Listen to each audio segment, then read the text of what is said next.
All right, well, welcome, and I want to talk about the real Noah.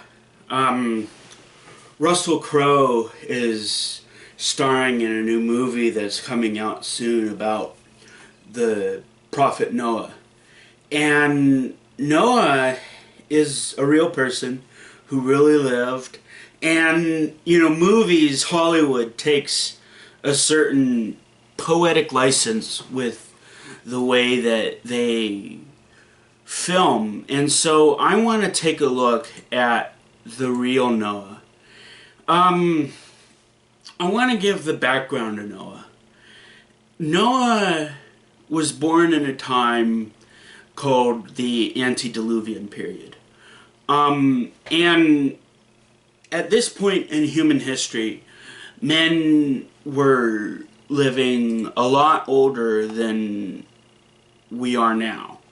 You look at Genesis chapter 5, and a lot of the people were living well over 800 years old.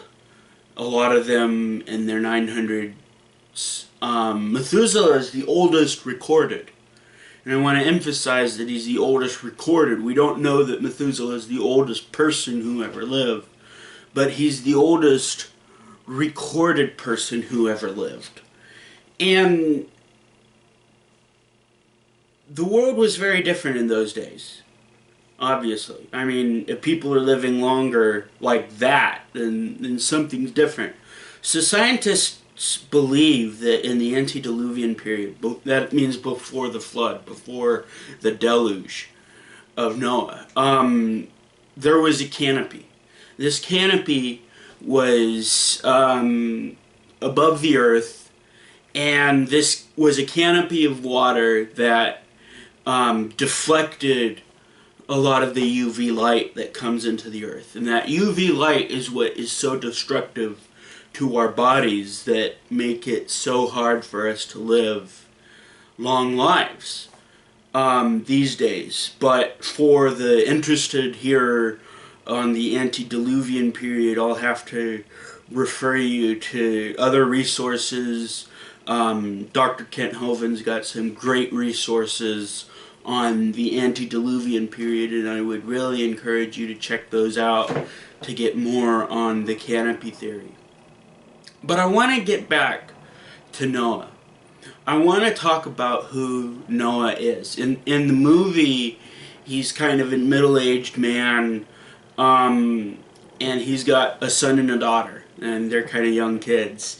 And he's fighting with a community of people who are trying to get on the ark once they realize that it's not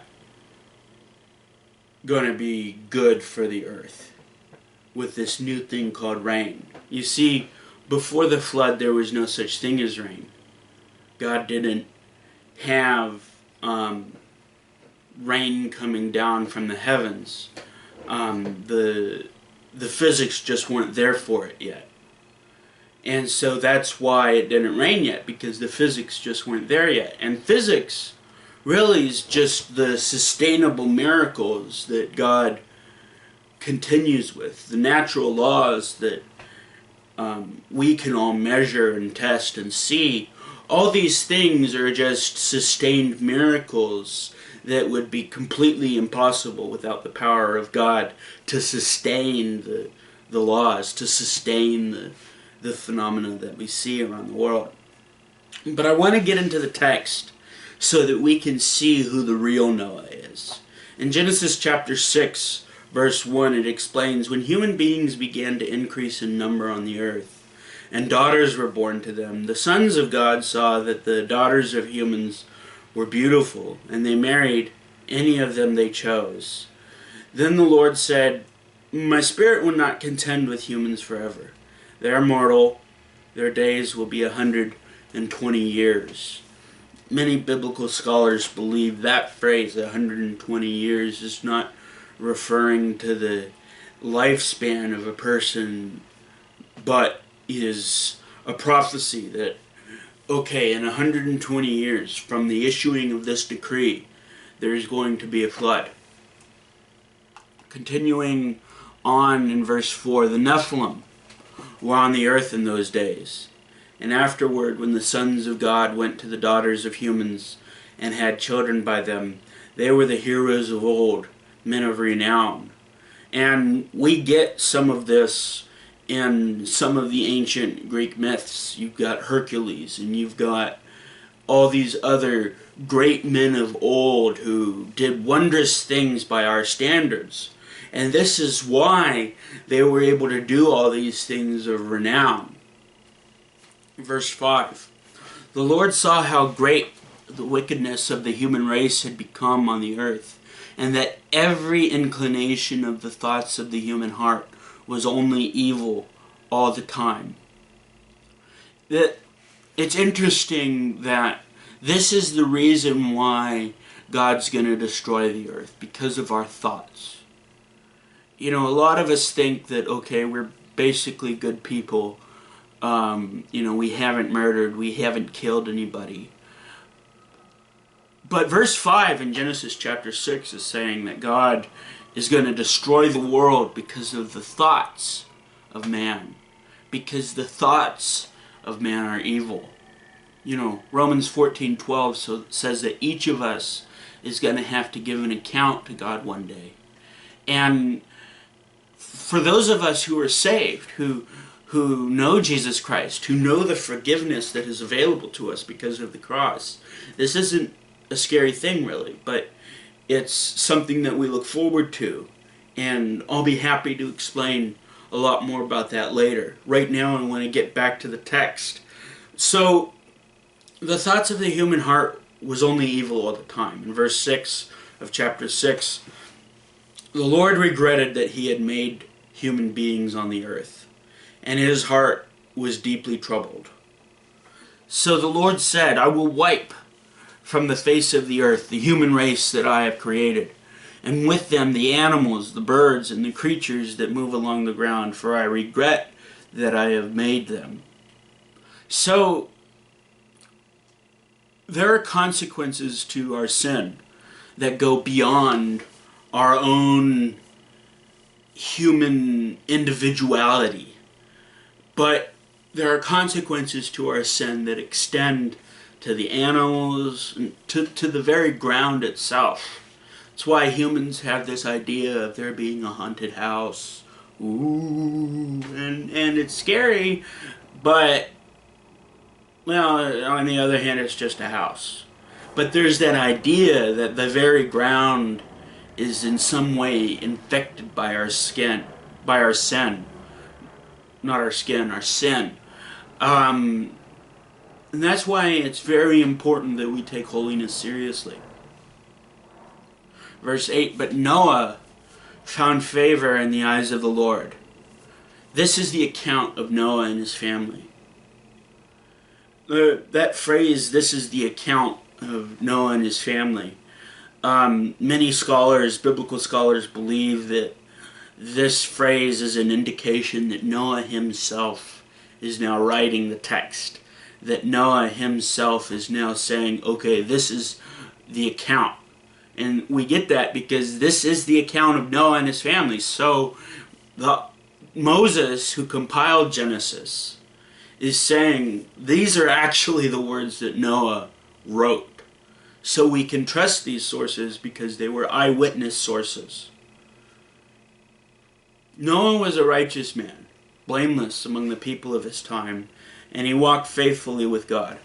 Noah had 3 sons, Shem, Ham, and Japheth. So, he didn't have a son and a daughter. He had 3 sons, and these sons will eventually take their family into the rest of the world after the flood.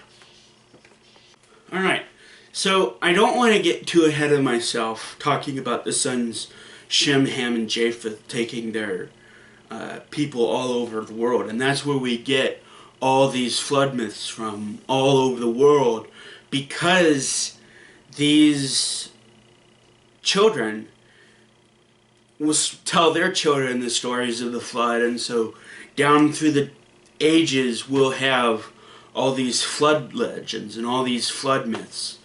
And it comes from the fact that there was a flood in the days of Noah. So that's why there's all those flood legends, because there was a flood. I'm trying not to get too complicated here. Alright, verse 11. Now the earth was corrupt in God's sight and was full of violence. God saw how corrupt the earth had become, for all the people on earth had corrupted their ways. So God said to Noah, I am going to put an end to all people, for the earth is filled with violence because of them. I am surely going to destroy both them and the earth. So make yourself an ark of cypress wood.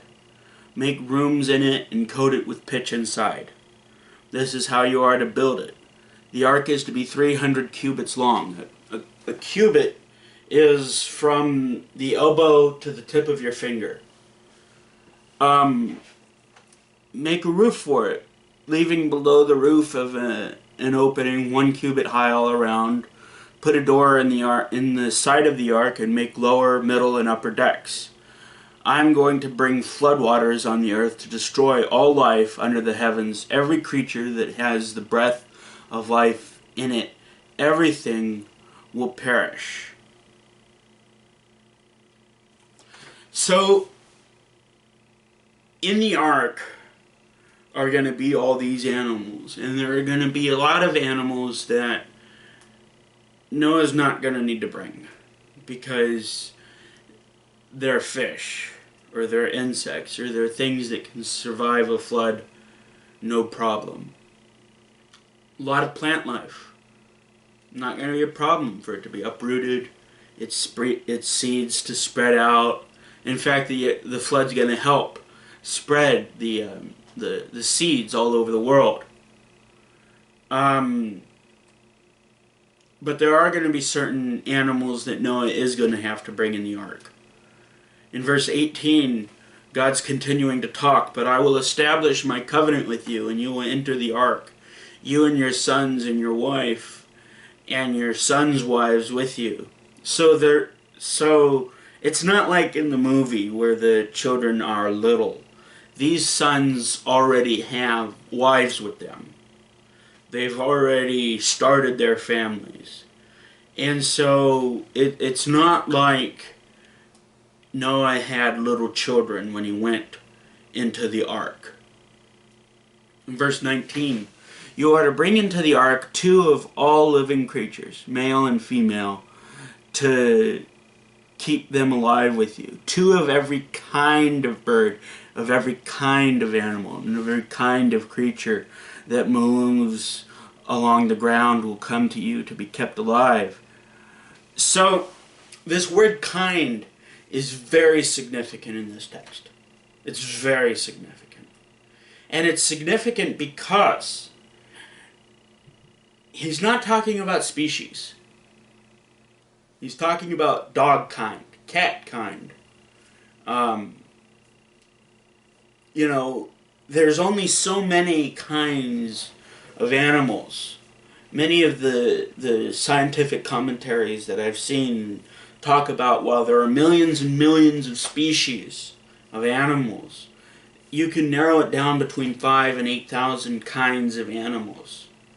So you've got the clean animals and you've got the unclean animals.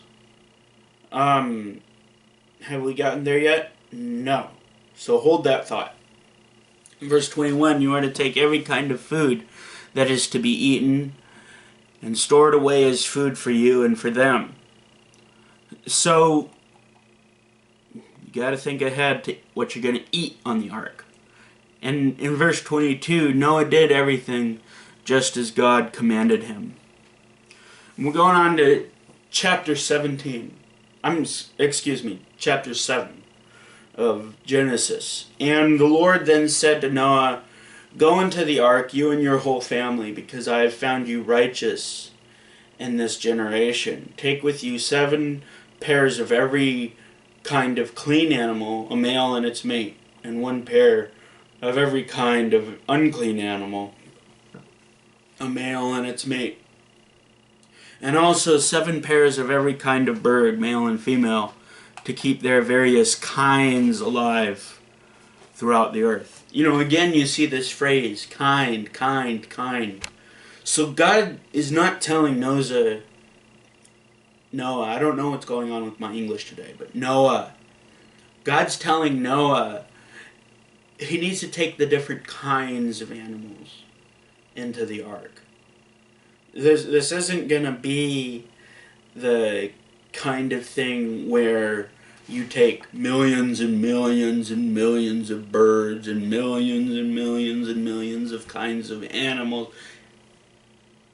It's not like that. He's just taking the basic kinds. He's taking 7 pairs of the clean animals and 2 pairs of the unclean animals. And he's doing this because after the flood, there's going to be a need to eat. And you're going to need to eat some of these things, and you're going to need to sacrifice some of these animals to God. And so Noah had to prepare for that. You know, we can also see from the way that herd animals are distributed across the world that most herd animals are found in the Eurasian landmass, specifically in what we call the Fertile Crescent. And, you know, just a thought, the reason why most of the herd animals are there is because that's where Noah landed after this flood. He landed in the mountains of Ararat after this flood in the Fertile Crescent. And so, logically, that's where the animals stay. That's where the animals are going to be. God says, 7 days from now, I will send rain on the earth for 40 days and 40 nights, and I will wipe from the face of the earth every living creature I have made. So this is the second revelation from God. God gave his first revelation to Noah, saying, go and build an ark. Noah builds the ark. Now God gives him another revelation and says, 7 days from now I will send rain on the earth for 40 days and 40 nights, and I will wipe from the face of the earth every living creature I have made. And Noah did all that the Lord commanded him. Verse 6, Noah was 600 years old when the flood waters came upon the earth. Again, this is made possible because of the canopy of water, the canopy of ice that was above the earth in the pre-flood days. Verse 7, and Noah and his sons and his wife and his sons' wives entered the ark to escape the waters of the flood. Verse 8, pairs of clean and unclean animals, of birds and of all creatures that move along the ground, male and female, came to Noah and entered the ark as God had commanded Noah. And after 7 days the flood waters came on the earth. In the 600th year of Noah's life, on the 17th day of the second month, God's being specific. This is the exact day that it happened. If this is so allegorical, if this is so not happening, why is God being so specific in years, in dates, in months, when this flood happened? This is a real account. This is something that God really did. This is something that humankind really suffered through. In the 600th year of Noah's life, on the 17th day of the second month, on that day all the springs of the great deep burst forth, and the floodgates of the heavens were opened, and rain fell on the earth 40 days and 40 nights. Okay, so I want to point out that the flood waters do not come all from the rain. A lot of people have this mistaken notion that it just rained. But that's not true. That's not true at all. And actually, the floodgates of the heavens were opened. That canopy of water came rushing down, probably when a comet hit the canopy or something. But more than that, it says in verse 11 that the springs of the great deep burst forth. So, when the comet hit, there was probably a crack in the subterranean water chambers that exist all over the earth. Even more so at that time than today. And the crack in the subterranean waters just spread all over the earth, and it left a scar on the earth that we can see to this day. In the middle of the Pacific, in the middle of the Atlantic, we can see this ridge, this subterranean ridge, where we can see that the water gushed forth. For more information on that, I'd highly recommend Walt Brown's book, In the Beginning, and some of the videos that Dr. Brown has produced, talking about some of the scientific ways in which the floodwaters spread all over the earth.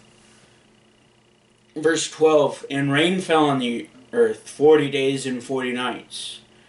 And at this time, when Noah's living, the earth didn't get its sustenance from rains, as I mentioned earlier, but on the contrary, the earth got its sustenance from a mist, from the water under the earth. And so all this rain is straight flood. Verse 13, on that very day, Noah and his sons, Shem, Ham, and Japheth, together with his wife and the wives of his 3 sons, entered the ark. So there are 8 persons who are on the ark. They had with them every wild animal according to its kind, all livestock according to their kinds, every creature that moves along the ground according to its kind, and every bird according to its kind, everything with wings. Pairs of all creatures that have the breath of life in them came to Noah and entered the ark. So Noah didn't have to go out there and capture all these animals, but the animals came to him. And again, we're only talking about the basic kinds of animals. We're not talking about all the species. People who believe very strongly in evolution and macroevolution say that I don't believe in evolution, but that's not true. Actually, I believe in evolution a lot more than they do, because I believe that all the species, of all the plants, of all the birds, of everything that Noah had to take on the ark, all these seeds, everything, they all came from the 5,000 to 8,000 basic kinds of animals and birds that Noah took on the ark. So, the animals going in were male and female. That's going to be important later. Of every living thing as God had commanded Noah. Then the Lord shut him in. So, if you're ever wondering how the ark was secured, don't worry about it. The Lord shut him in. The Lord sealed the ark. The Lord made the ark secure. For 40 days, the flood kept coming on the earth, and as the waters increased, they lifted the ark high above the earth. The waters rose and increased greatly on the earth, and the ark floated on the surface of the water. Back about 150 years ago, there was like this massive 8-masted wooden ship that was built that proved not to be seaworthy. And so a lot of skeptics have said that a wooden boat this big wouldn't be able to survive. And they point to this 18th century, 19th century example of a wooden ship that couldn't survive. Well, the problem with that is that it was an 8-masted ship, and the bending of the boat was caused by the masts. But Noah's Ark didn't have any masts. It didn't have any means of propelling itself because it wasn't trying to go anywhere. It was just trying to float. And we got to remember that the Lord shut him in. So it was secure. This wasn't necessarily something that humans could do. It wasn't necessarily something that humans could do again, because the Lord shut him in. The Lord made the ark secure. The waters, verse 19, rose greatly on the earth, and all the mountains under the entire heavens were covered. All the high mountains under the entire heavens were covered. The waters rose and covered the mountains to a depth of more than 15 cubits. So, the highest mountain that existed at the time, and I want to emphasize that existed at the time, were covered by more than 15 cubits. And again, a cubit length from the elbow to the tip of the finger. I believe that Noah's cubit was a lot bigger than mine. You know, archaeology shows that ancient man was a lot bigger than we are today, almost twice as big. Again, I'd refer you to some of the posts from Creation Science Evangelism to get a more scientific understanding of how the flood of Noah happened. I'm here mainly to talk about the text and how it compares with the new movie coming out.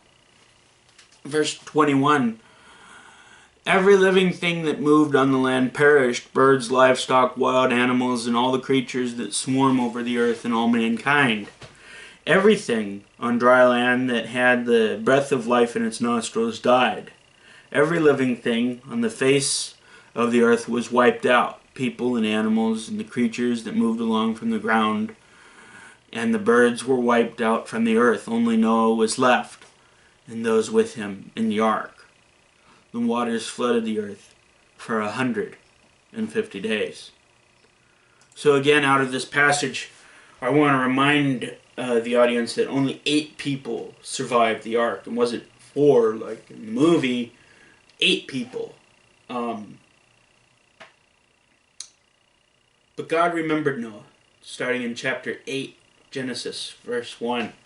God remembered Noah and all the wild animals and the livestock that were with him in the ark. And he sent a wind over the earth, and the waters receded. Now the springs of the deep and the floodgates of the heavens had been closed, and the rain had stopped falling from the sky. The water receded steadily from the earth, and at the end of 150 days, the water had gone down.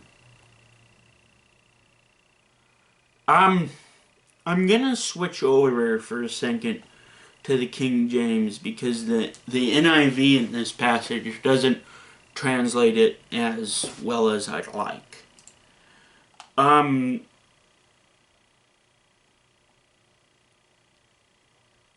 Again,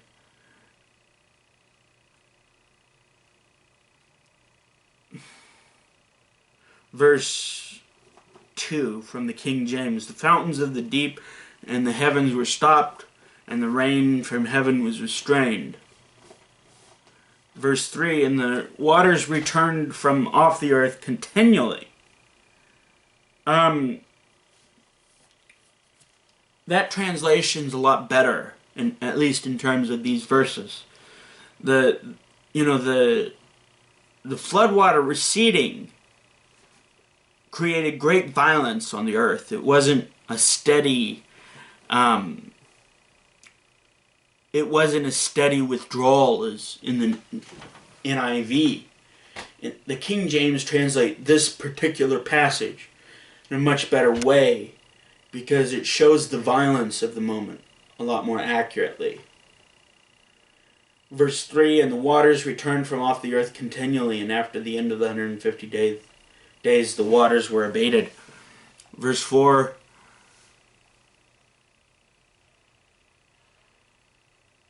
And the ark rested in the 7th month, on the 17th day of the month, upon the mountains of Ararat. And the waters decreased continually until the 10th month. In the 10th month, on the 1st day of the month, were the tops of the mountains seen. So, again, I really want to focus on the violence of this moment. The violence of all these waters going about. The violence of the flood. Without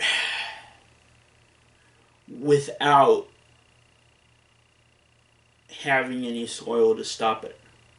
This water is just going around and around and around and around and around. And that friction is constantly shaping the topography of the earth. And I want to emphasize this because it's my conviction that the floodwaters did not cover places like Mount Everest, but that Mount Everest just didn't exist yet. This violent process of the water just flooding the earth, this catastrophic process, is shaping the topography to the point where I don't believe that much of the earth was recognizable. I believe that, landmarks were renamed after old landmarks.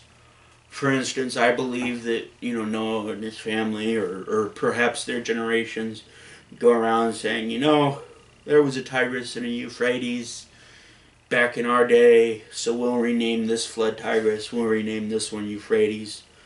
We see the same thing happening in our day, in our history, and in colonial times. There was a place called York in England, and so, I like York. York's a great place, so we'll name this place York. New York, that's how New York got its name. Well, kind of. First it was called New Amsterdam, I think. And then when the English came over, they changed it to York. They like York better, but it's like we got this new feeling, so we'll call it New York. But I think it was originally called New Amsterdam. Anyways, I digress. In verse 6, it says, after 40 days Noah opened a window he had made in the ark, and sent out a raven, and it kept flying back and forth until the water had dried up from the earth. The raven is a carnivorous bird, and so might not have been the best bird to send out forth, because the raven went out and he flew back and forth. And he was like, dude, there's food everywhere, just floating bodies everywhere. This is awesome. I'm going to eat. So the implication, I think, is that he didn't come back. He just flew around until he found a spot to rest in, because he was just in hog heaven, eating all the flesh. Verse 8, Noah wises up, and so he sends out a dove to see if the water had receded from the surface of the earth. But the dove couldn't find anywhere to perch, because there was water all over the surface of the earth, so it returned to Noah in the ark. A dove would die rather than eat flesh. Raven doesn't care. He'll just go out, land on a floating body somewhere, and eat it. He's not gonna necessarily come back. But the dove came back because there was nothing to eat. There weren't any plants visible yet. There were only floating bodies everywhere. So it returned to Noah in the ark. He reached out his hand and took the dove and brought it back to himself in the ark. He waited 7 more days and again sent out the dove from the ark. When the dove returned to him in the evening, there in its beak was a freshly plucked olive leaf. So now things are returning to normal. Then Noah knew that the water had receded from the earth. He waited 7 more days and sent out the dove again, but this time it didn't come back.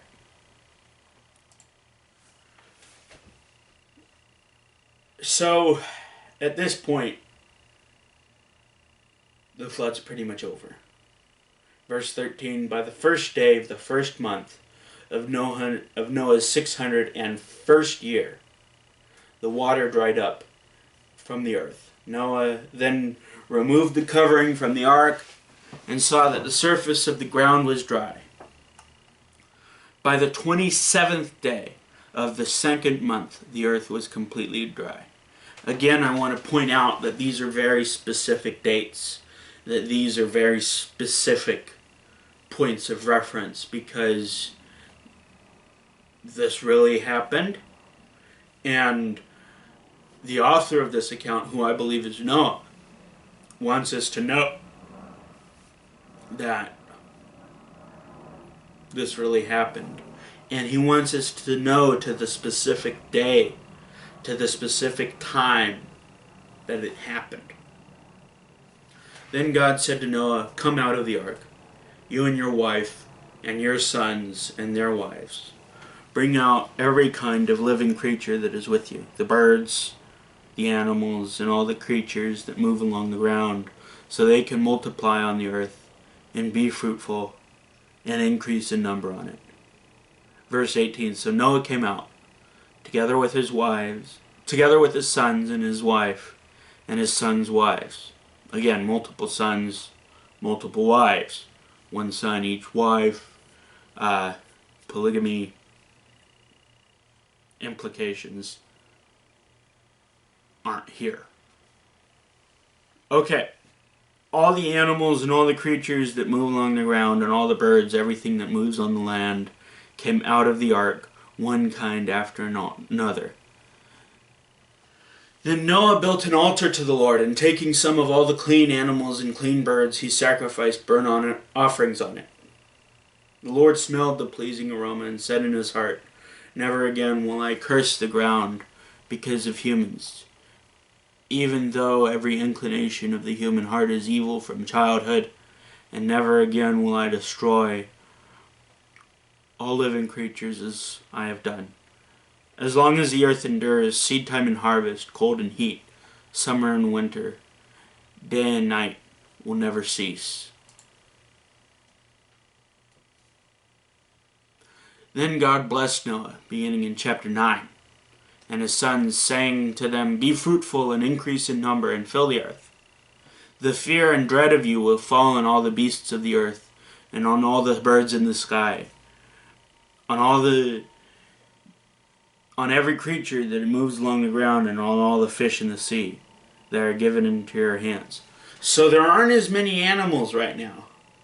So God needs to make these animals afraid of Noah and his family for their protection, so that they can reproduce after their kind, so that dogs can have dog kind. You know, the dog, the wolf, and the coyote, their ancestor was on this ark. You know, the cat kinds, their ancestor was on the ark. Again, for those concerned that I don't believe in evolution, I probably believe in it more than you do. Verse 3, everything that lives and moves about will be food for you. Just as I gave you the green plants, I now give you everything. But you must not eat meat that has its lifeblood still in it. So, in the antediluvian period, in the period that was before the flood, people were only allowed to eat vegetables.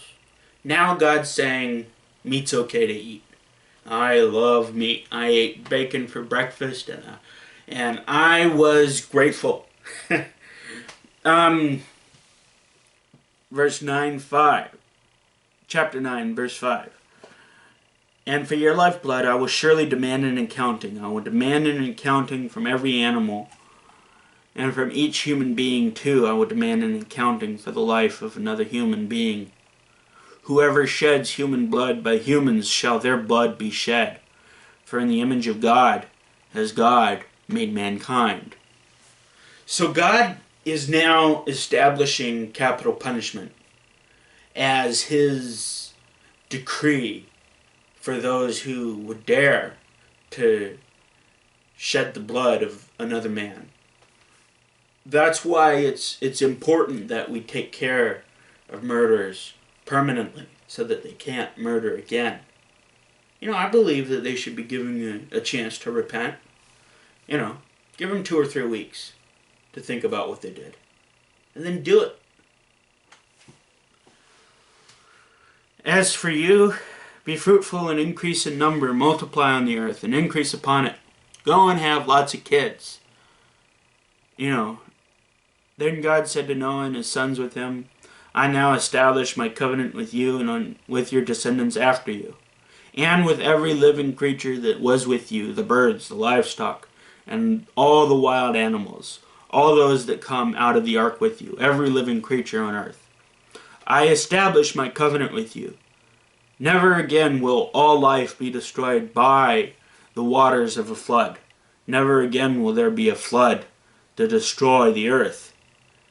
And God said, this is the sign of the covenant I am making with me, between me and you and every living creature with you, a covenant for all generations to come.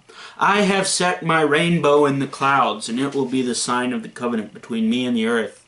Whenever I bring the clouds over the earth and the rainbow appears in the cloud, I will remember my covenant between me and you and all living creatures of every kind.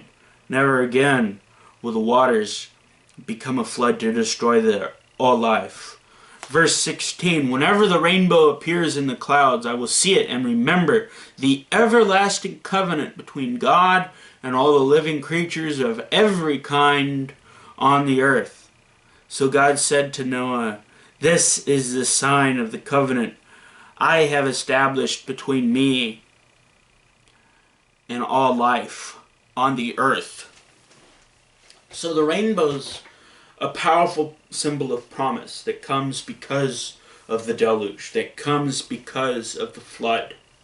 The rainbow's a promise that God's not going to destroy us again by water. He'll come in judgment again in fire. But that's a Bible study for another day, when Jesus returns and studying things on the end times. But the symbol of the rainbow has been taken in this generation to be a sinful symbol for a perverse lifestyle. And that breaks my heart.